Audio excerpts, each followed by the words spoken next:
ఎమక వర్గంలోని 7వ గాథను పఠిద్దాం. శుభానుపస్సిం విహరంతం ఇంద్రియేషు అసంవృతం భోజనం హి చామత్తః కుసీతం హీనవీర్యం తం వేపసహతి మారో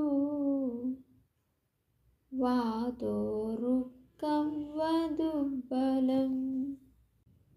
తాత్పర్యం: సుఖాన్నిచ్చే విషయాలను తలచుకుంటూ జీవించేవాడు, ఇంద్రియ నిగ్రహం లేనివాడు, ఆహారాది విషయాలలో పరిమితి లేనివాడు, సోమరి, శక్తిహీనుడు అయిన వానిని దుర్బలమైన వృక్షాన్ని గాలి కూల్చినట్లు మారుడు నిశ్చయంగా జయిస్తాడు.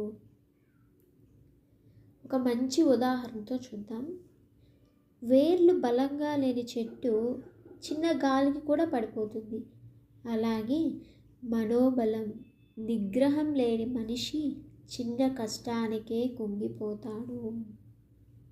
సాధు సాధు సాధు.